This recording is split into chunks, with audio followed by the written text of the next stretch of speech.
Bon matin. On ne comprend pas, me semble. Il y a autant de chars que de personnes. On est venu. Non, c'est des couples. La plupart, c'est des couples. Je comprends pas. T'es venu. Ah, OK, bon.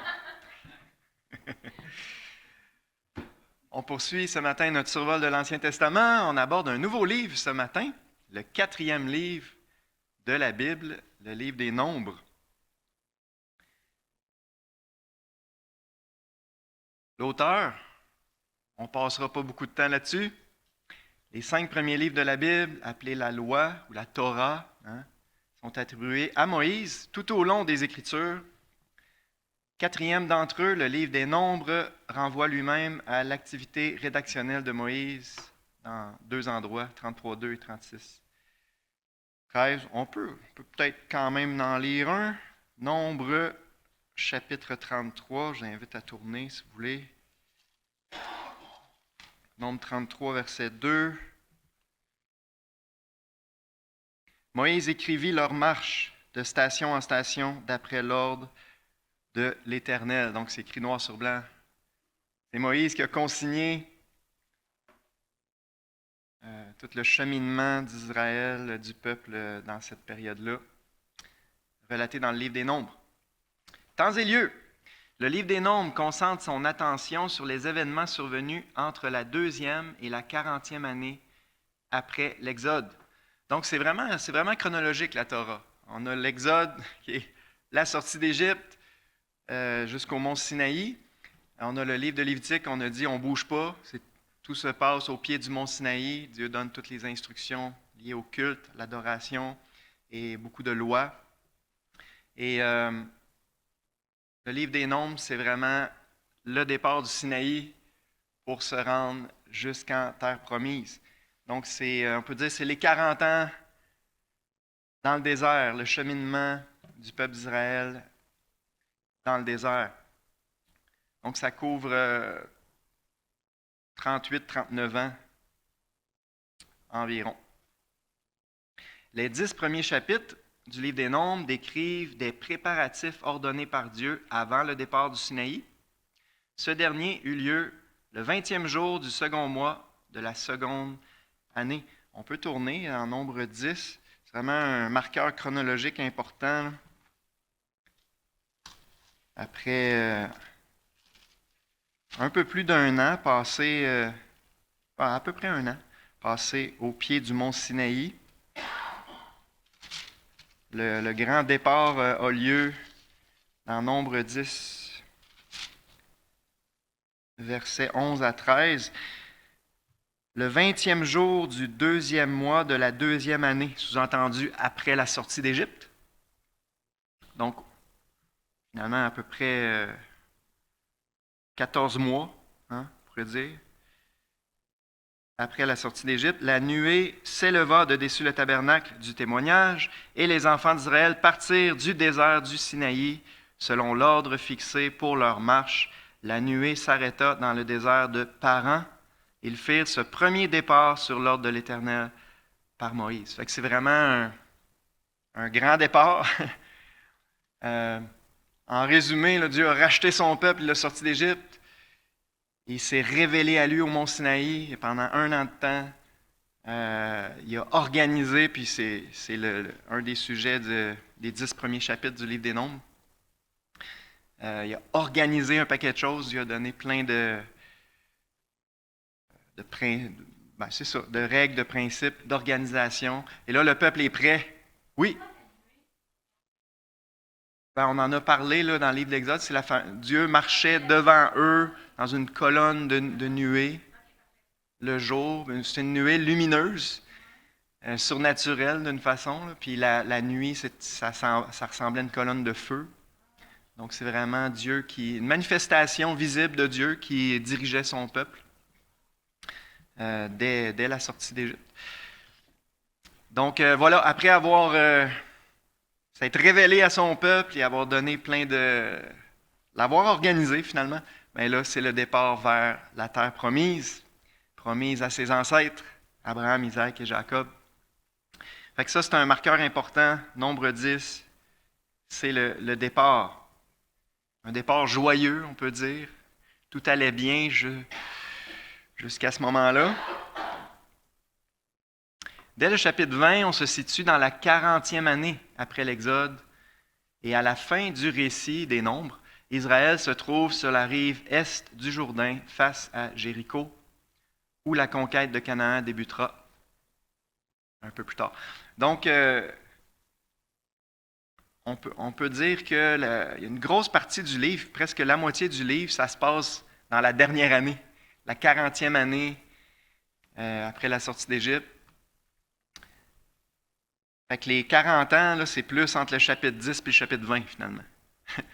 Les 40 ans dans le désert sont couverts en 10 chapitres seulement, parce que le départ du Sinaï est au chapitre 10, puis dès le chapitre 20, on arrive dans les plaines de Moab, on peut dire à la porte de la terre promise, à l'orient du Jourdain.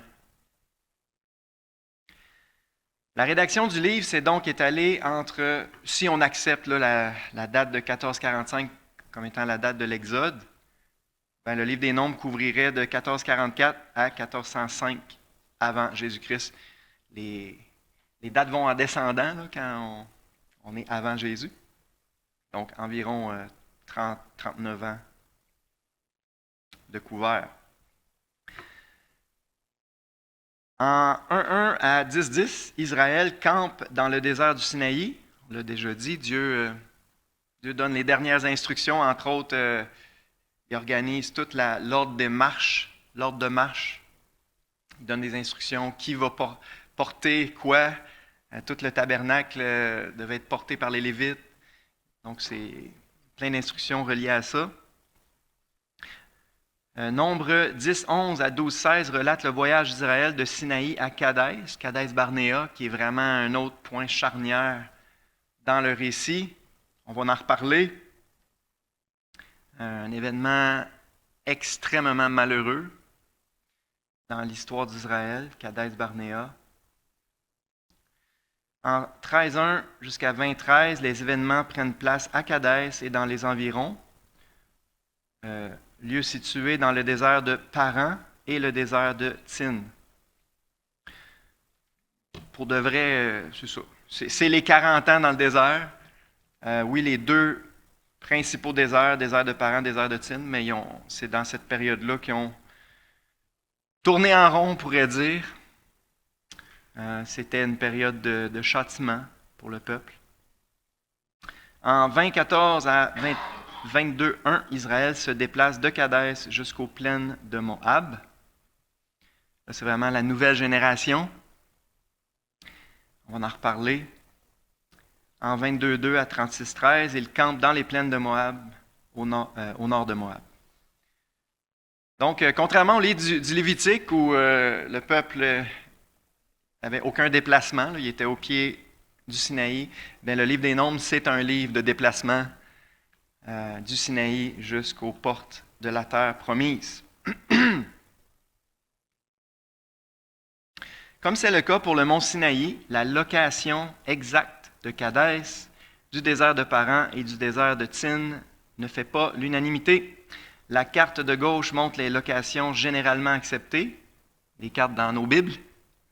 Celle de droite donne une autre possibilité. On en a déjà parlé, là. Je crois que le mont Sinaï, en fait, je suis convaincu qu'il est en Arabie, ici, au pays de Madian. Je crois que la traversée a eu lieu au golfe d'Aqaba. Alors, ça change aussi toutes les autres étapes du voyage.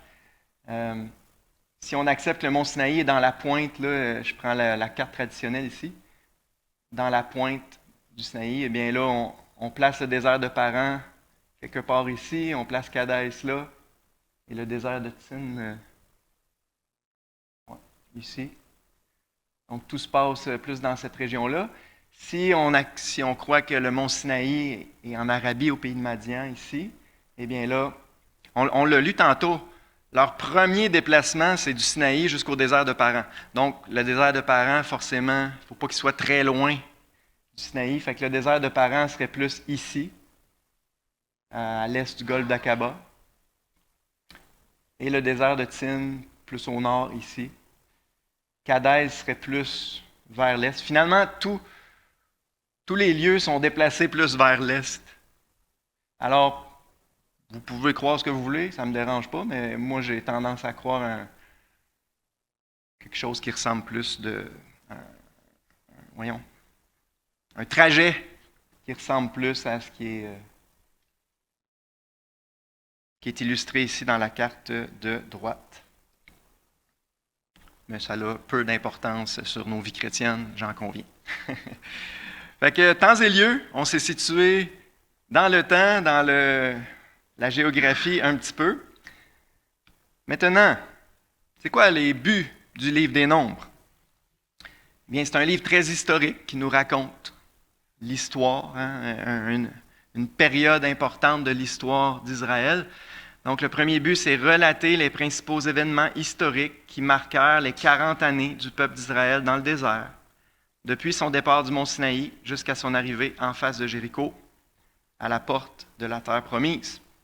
C'est important de connaître l'histoire pour plein de raisons. On va en reparler là, ce matin. Il y a toujours des leçons à tirer de l'histoire. Alors, cette période-là ne fait pas exception. Elle est certainement riche en leçons, autant pour Israël que pour nous, chrétiens.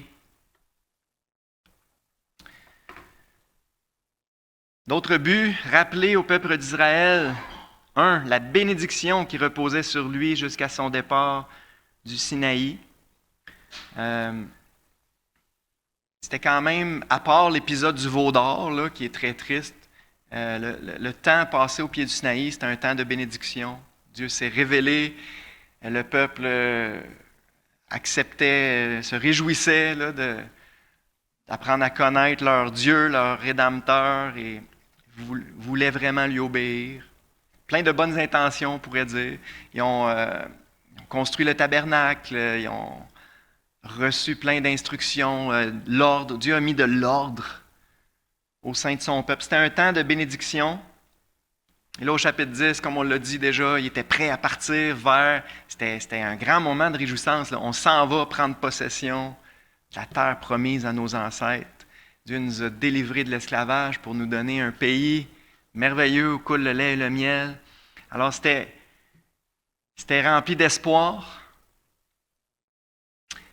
Mais malheureusement, la deuxième section, la malédiction qui résulta de ses murmures et de son incrédulité, en particulier la perte de toute une génération dans le désert.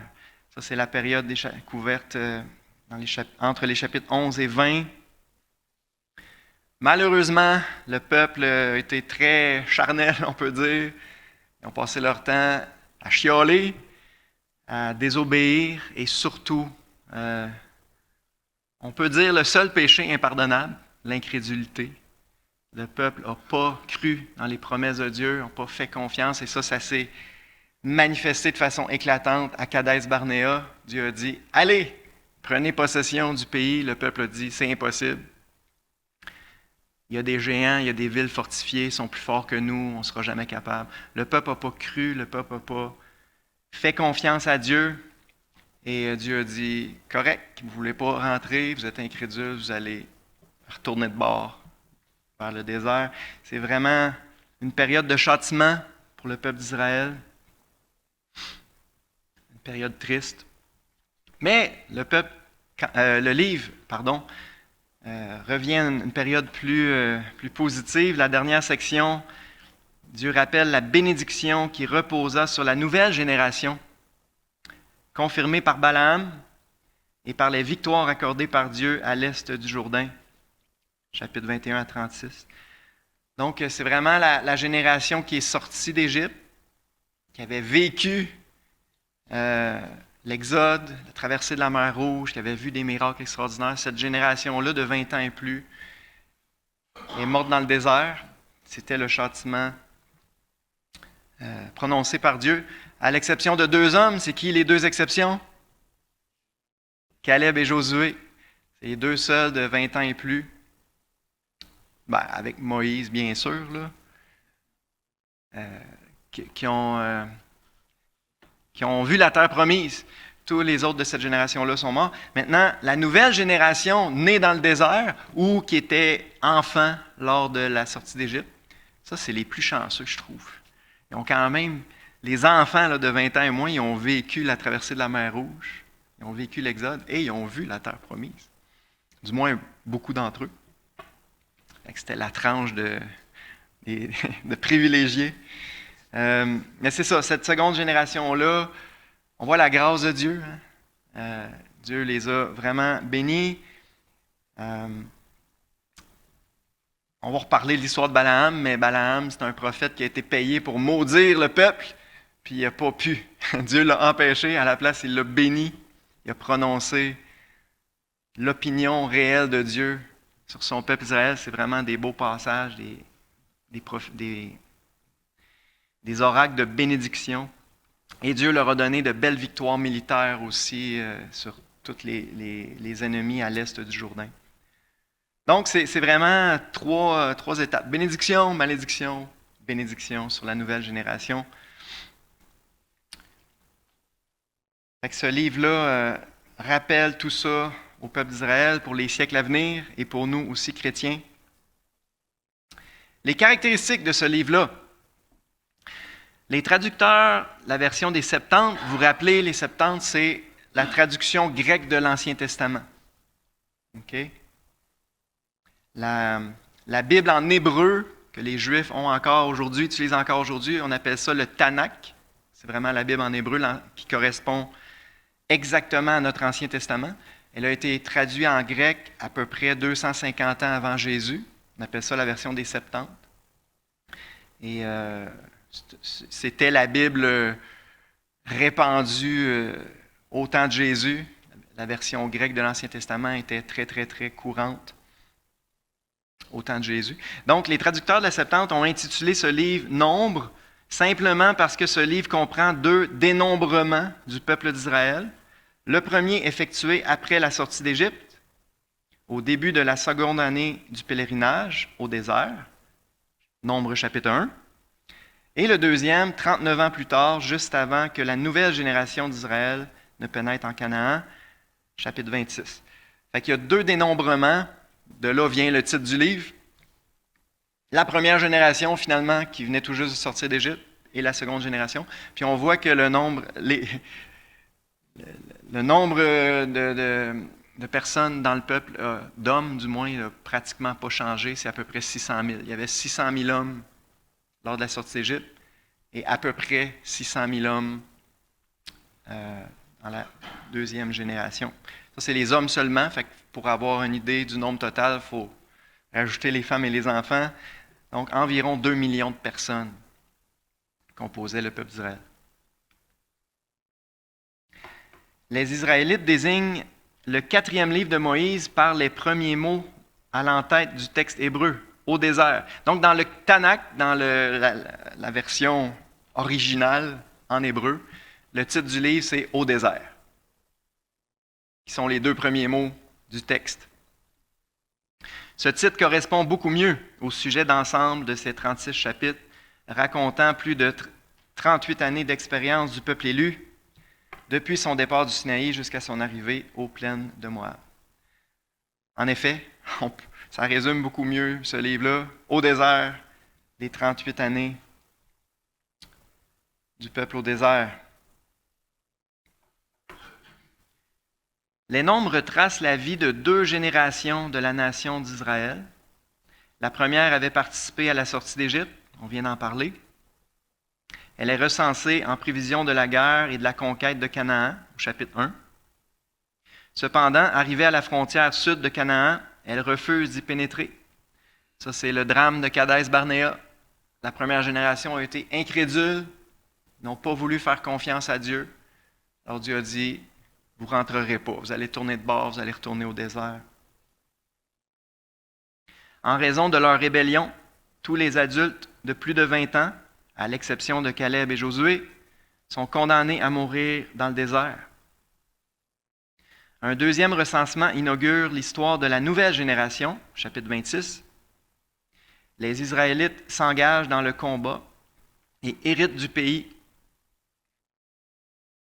Dieu, ça ne se fait pas encore dans la pratique, mais Dieu leur annonce qu'il répète finalement les promesses. Je vais vous donner ce pays-là. Vous allez le conquérir. L'histoire de cette génération se poursuit dans le Deutéronome, puis dans Josué.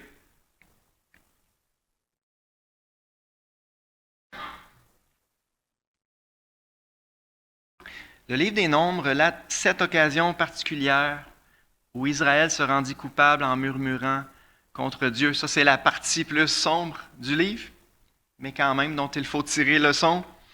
C'est un peuple où on voit beaucoup de murmures. Et souvent, l'absence de foi, l'incrédulité, a pour petite sœur le chiolage, l'insatisfaction, le murmure, la frustration. C'est des signes qu'on manque de foi, qu'on manque de confiance en Dieu. Parce que quand on fait vraiment confiance à Dieu, ben, on chiole pas. Fait que chaque fois qu'on chiale, on devrait rentrer en nous-mêmes et dire « Hey, pourquoi je chiale? Là? Mon Dieu, il est-tu parfait? Il est-tu bon? Est-ce qu'il m'aime? Est-ce qu'il est sage? Est-ce qu'il est souverain? Oui. Est-ce que j'y crois vraiment? Oui. Bon, mais Seigneur, je ne comprends pas, mais je te fais confiance. » Mais malheureusement, le peuple d'Israël, il y avait une grosse différence avec nous. Qu'est-ce qu'ils n'avaient pas, eux, que nous, on a? Le Saint-Esprit. Et ça devrait faire toute la différence. Livrés à nous-mêmes, on est des chialeux, c'est quoi le mot? Invétérés ou inguérissables, ça se dit pas ça. Il n'y a rien à faire. Notre chair est vouée à l'échec. C'est la grande leçon de l'Ancien Testament. Mais là, Dieu nous a donné son esprit, puis son esprit devrait nourrir notre foi en Dieu. Donc, cette occasion où le peuple murmure et conteste contre Moïse et contre Dieu. Contestation après la première étape du voyage, dès le chapitre 11. On peut lire quelques versets. Juste checker le temps parce que... c'est pas si pire, pas si pire. Chapitre 11, versets 1 à 3. Le peuple murmura.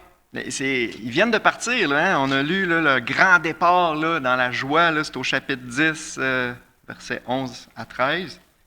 Puis tout de suite, chapitre 11, verset 1, ça n'a pas pris de temps. Le peuple murmura et cela déplut à l'Éternel. Lorsque l'Éternel entendit, sa colère s'enflamma.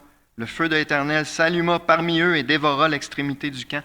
On voit que Dieu aime vraiment pas ça quand on chiale. Sa colère s'est enflammée, puis le châtiment est tombé tout de suite sur le camp. Le peuple cria à Moïse. Moïse pria l'Éternel, et le feu s'arrêta. On donna à ce lieu le nom de Tabéra, parce que le feu de l'Éternel s'était allumé parmi eux. Et c'est seulement le premier épisode, 7 fois le peuple conteste, murmure. Deuxième contestation au sujet de la nourriture.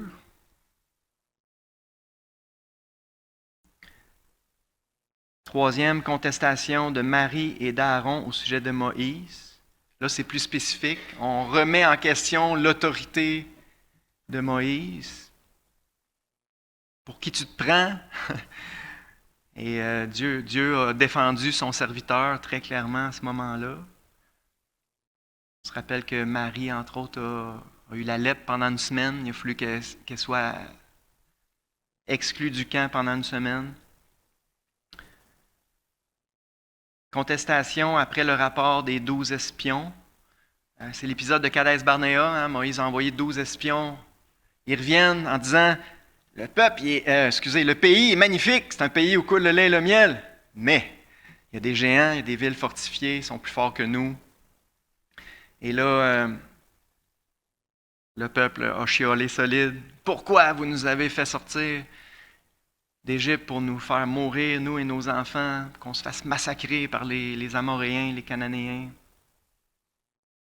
C'est la rébellion la plus grave du livre et une des plus graves de toute l'histoire d'Israël parce que c'est ça, ils ont n'ont pas pu prendre possession de la terre promise à ce moment-là. Ils sont tous morts dans le désert, à part Caleb et Josué. Alors on voit la gravité de l'incrédulité. Et on va en reparler un peu plus loin, mais c'est grave aussi pour les chrétiens, l'incrédulité. Tous les vrais chrétiens ont une foi de base, on peut dire, là. Mais dans la pratique, dans nos vies quotidiennes, dans nos vies chrétiennes, lorsqu'on refuse de croire dans les promesses de Dieu puis lui faire confiance, ben ça coûte toujours un prix spirituel. Il y a des conséquences. Et il y a souvent des châtiments qui viennent avec ça, des châtiments pour notre bien, comme un père châtie ses enfants qu'il aime. Mais c'est sérieux, l'incrédulité. Cinquièmement, il y a la contestation de Corée et de sa troupe contre l'autorité, encore une fois, contre l'autorité de Moïse et d'Aaron. Il faut être prudent avant de, s'opposer ouvertement envers des serviteurs de Dieu. Maintenant, ça arrive, des mauvais serviteurs de Dieu, ok? Ça arrive, puis à un moment donné, si c'est évident, il faut agir, mais il faut être prudent, s'assurer des faits, s'assurer que c'est vraiment un mauvais serviteur de Dieu avant de... C'est une des leçons qu'on voit là, dans la contestation de Corée. Contestation à Mériba, absence d'eau.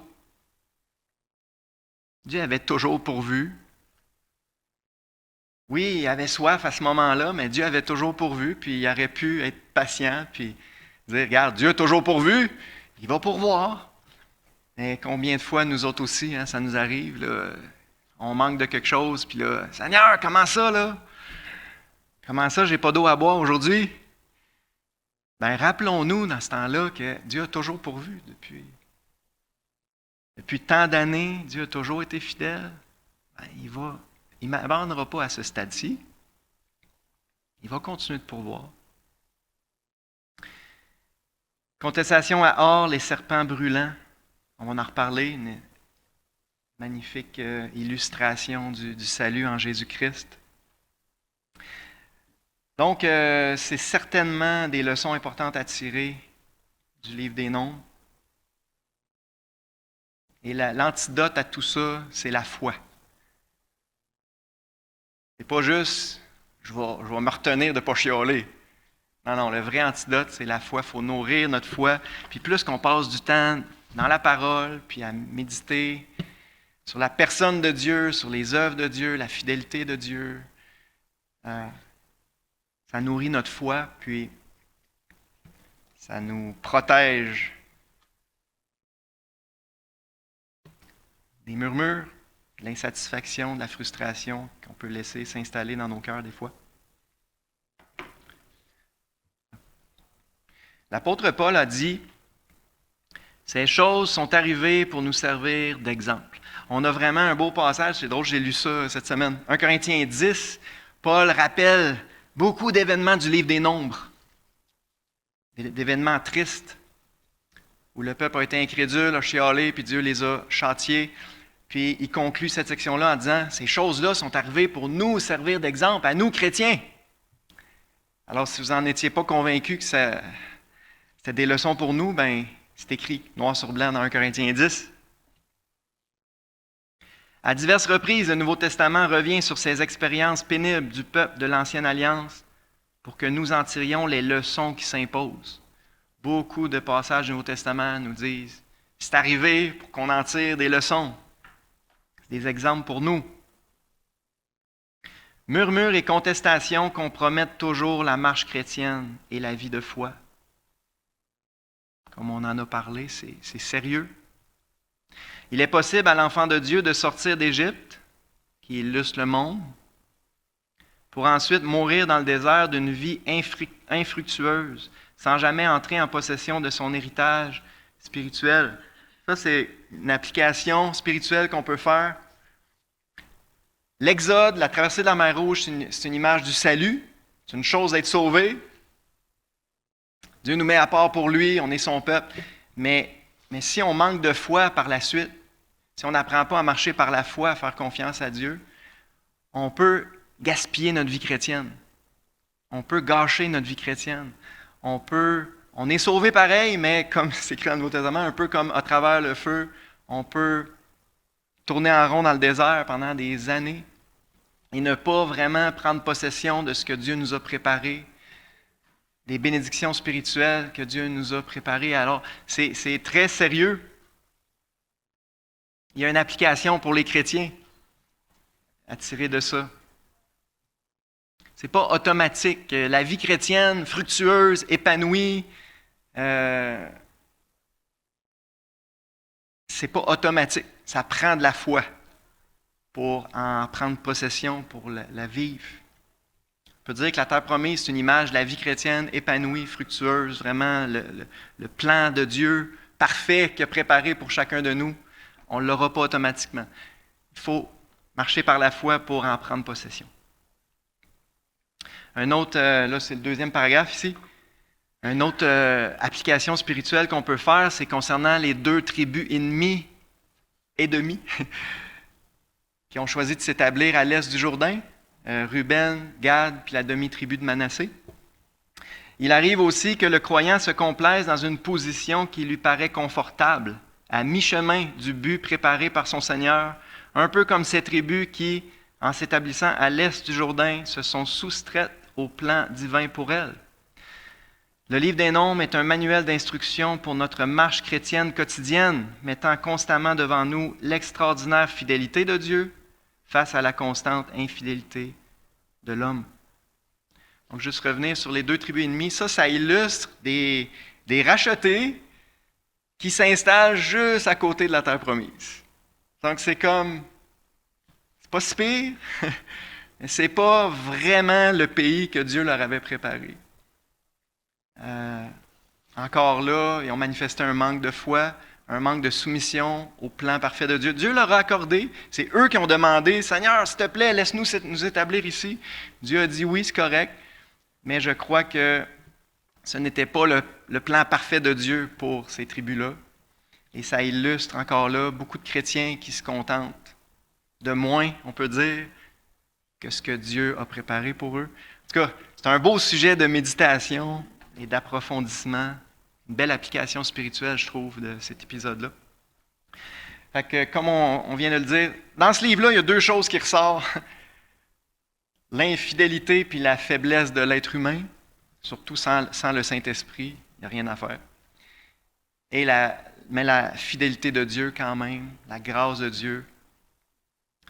Oui, il a châtié la première génération sévèrement, mais il a béni la deuxième génération. Et béni son peuple, il a gardé ses promesses, malgré tout. Le livre des Nombres nous montre à la fois la sévérité et la miséricorde de Dieu. Dieu est sévère. C'est pas un Père Noël, hein? Dieu est sévère. C'est on le voit clairement dans le livre des Nombres. Mais Dieu est aussi miséricordieux, gracieux. Il pardonne, il fait grâce. Tout au long des Nombres, la colère du Seigneur s'élève en réaction au péché d'Israël. Dieu haït le péché, il haït l'incrédulité, il haït le chiolage. C'est bon de s'en rappeler. Toutefois, le Seigneur demeure fidèle à sa promesse de donner le pays de Canaan à la descendance d'Abraham. Dieu tient ses promesses. Pareil, comme c'est écrit dans le Nouveau Testament, même si nous sommes infidèles, il demeure fidèle. Car il ne peut se renier lui-même, il ne peut pas renier ses promesses. Puis en terminant, le temps est déjà écoulé, on y trouve en outre d'admirables illustrations du salut en Jésus-Christ. J'en ai déjà parlé beaucoup précédemment, mais il y a entre autres 4 épisodes vraiment qui pointent clairement vers Jésus. La floraison de la verge d'Aaron, la verge d'Aaron qui a fleuri, donc c'est une branche morte qui a fleuri. C'est une image de la résurrection. C'est vraiment une image de la résurrection, de la vie surnaturelle que Dieu donne à une verge morte. La vache rousse qui est sacrifiée et qu'on en fait de la cendre de purification. C'est une image encore là du sacrifice de Jésus par lequel on peut être purifié. C'est entre autres Cette application-là à Jésus est faite dans Hébreux 9, 13 et 14, très clairement. L'épisode du serpent d'airain, c'est la plus claire, la plus évidente. Jean 3, Jésus lui-même dit, comme Moïse a élevé le serpent sur la perche dans le désert, puis que tous ceux qui ont regardé au serpent, ils ont été guéris, mais de la même façon, je dois être élevé sur une croix, et tous ceux qui vont regarder à moi, qui vont croire en moi, mettre leur confiance en moi, vont être guéris spirituellement. Alors, c'est une très, très belle image du salut en Jésus et de la croix, le serpent d'airain. Puis, une autre image, c'est les villes de refuge. Les meurtriers involontaires, ceux qui avaient tué quelqu'un involontairement, pouvaient se réfugier dans des villes de refuge que Dieu a préparées pour sauver leur vie du vengeur du sang. Et c'est une belle image. La ville de refuge, par excellence, c'est Jésus. Lorsqu'on réalise qu'on est coupable, qu'on mérite la mort, ben, la seule chose à faire, c'est d'aller dans la ville de refuge, se réfugier en Jésus-Christ. C'est là qu'on est épargné de la mort qu'on mérite, du jugement qu'on mérite. Donc, beaucoup d'illustrations qui pointent vers Jésus, qui pointent au salut en Jésus. Ouais. Alors, c'est ce qui conclut ce qu'on avait à voir ce matin. La semaine prochaine, Dieu voulant, on va vraiment faire le survol du livre, les différentes sections. C'est à suivre la semaine prochaine. Il nous reste 3 minutes pour des questions.